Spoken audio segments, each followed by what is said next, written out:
Чындыгын айта келгенде 20 жылдык Кыргыздын эгемендиги бир тең дагы Кумтөр бир тең. 20 жыл ичиндеги эки инкылап бир тең дагы Кумтөр бир тең. Анан калса бүгүнкү Кыргызстандын жакыр экономикасы бир тең дагы Кумтөр бир тең экени чын. Өз маалында далайлар Кумтөрдүн быкыйын айтышкан. Далайлар булушкан, анын былык иштерин чукуп коңго жар салышкан.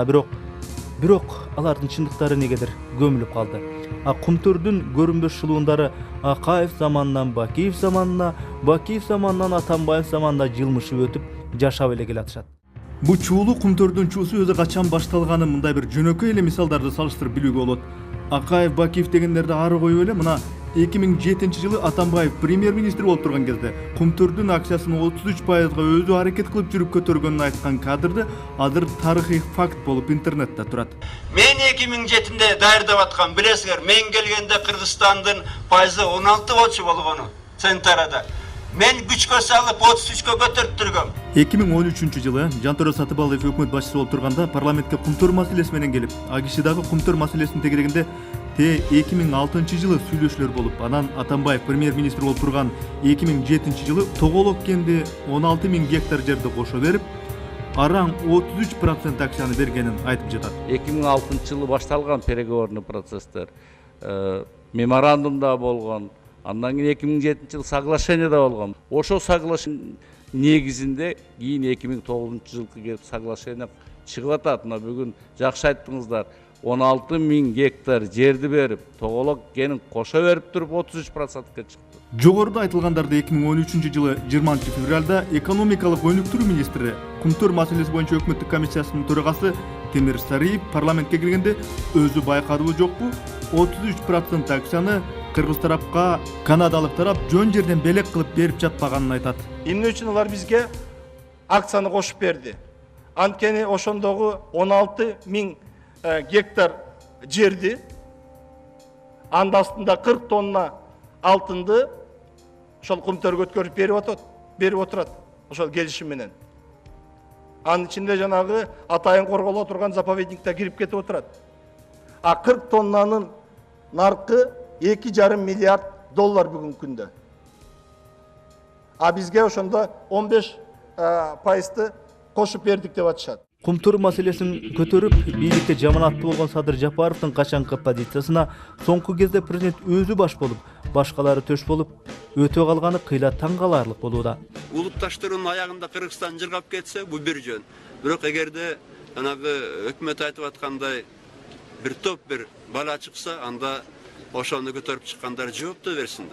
Кыйкырык менен тим болбойт. Анткени 20 жылдан бери көрүп атабыз, кыйкырык көп. Аягында бир бала элет Кыргызстанга. Кыргызстандар болсо апакай болуп жүрө берет. Эгерде ЦНТР Кыргыз тарабына 50%-тан көп бербей койсо, 67-ни бербей койсо, менимче бербейт да, анда биз жанагы улутташтыруу маселесин карашыбыз керек болот. Эгерде элди тынчытпасак, бул да аягы жаман бүтөт. Жакында эле Жаңы Агым гезитине Кыргыз Алтын ишканасынын президенти Токон Мамытов Кумтөр боюнча көз карашын айтып келип, Алмаз Атамбаевке кошомат иретинде төмөнкүдөй маек берип жүрөт. Алмаз Атамбаев 2007-жылы премьер-министр болуп турганда Кумтөр сураган кошумча 16.000 гектар жерге кол койбой, сары чат корго кирген аймакты берүүгө макул болбой, позициясынан тайбай коюшу андагы Бакиевтердин кычырын келтирип, премьерлик кызматынан кетишине себеп болгон болушу керек деп алкайт. Ырас Токон Мамытовдун айтканы боюнча Атамбаев ошо кезде Кумтөрдүн айынан премьерликтен кеткен эмиш. Азыркы кезде Алмаз Шашенович өзү президент болуп турганда Кумтөр маселесин чечүүгө ким жолтоо болуп атыптыр деген жүйөлүү суроо пайда болот. Бир кездери болгон. Саясий басым аябай күчөп, Акаевдин саясий булчуңу буралып, оозунан от бүркүп турган. Бийликтин күчү катуу кездерде Жогорку Кеңеште Кыргыздын кээ бир азаматтары Кумтөр Кыргызга кандай зыянын тийгизип жатканын, Кумтөрдүн чет өлкөлүк кожоюндары Кыргыздын көзү акчага кызарган жетекчилер менен биргеликте элге кандай зыян кылганын жатканын какшап, трибунадан ачык айтышкан.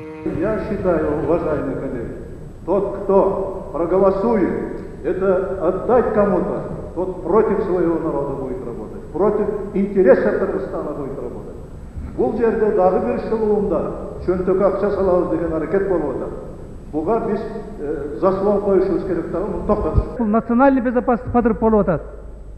Бул Кыргызстан мамлекетин сызга отургузуп аткан келишим. Мен оюмча мына ушул документтердин негизинде, бүгүнкү угунун негизинде анализ кылсак, Ууруга уурудай мамиле кылыш керек. Мен билем булар кимге канча берип атканын. 10 миллион, 20 миллиондун которгондорун билем. Өзлөрү да билип отурса керек. Неформалдуу эмес биздин чиновниктер кайрылып тиги бул жакка 10 миллиондорду которгузат.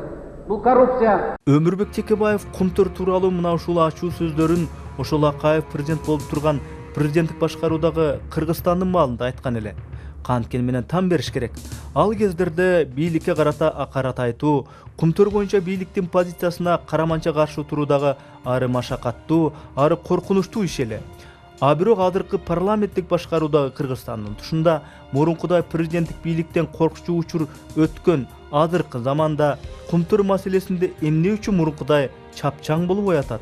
Андан да тагыраак суроо, убагында Садыр Жапаров Кумтөр маселесинин быкыйларын айтып, бийликчил машиненин куугун тук жеп жүргөндө Өмүрбек Текебаев кайда эле? Кыңыр иш 40 жылда билинет деген. Анын сыңарындай учурдагы бийлик дагы эмне кылып жатканын азыр ушул тапта эч кимибиз билбейбиз.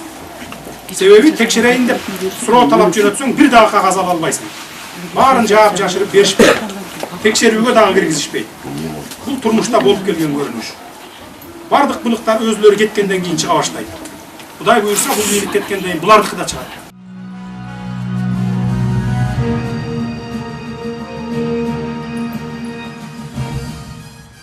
Азыркы бийликтин бийлик болуп такта олтурушуна Текебаев өзүнүн салымы зор экенин баса белгилеп, документи жок келген бул бийликке мен документ жасап берген деп ачык айтып жүрөт.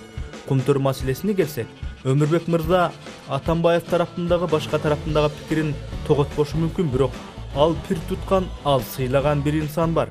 Раматылык Дооронбек Садырбаев деген. Ошол кишинин Кумтөр боюнча айткандарына бир кулак төшөп, анан гана Садыр Жапаровдун Кумтөр деп күйүп пышканы туурабы же туура эмеспи? Өзү бир салмактуу жыйынтык чыгарып алар. Кайран гана эл, кайран гана мамлекет, кайран гана мурдуңа бок сүйүп өлгөн кыргыздар дагы тарткылыгың алды экен. Белиңди бекем байлап туруп чыдагын. Өзүңдүн зөөкүр уулдарыңа, өзүңдүн зөөкүр кыздарыңа.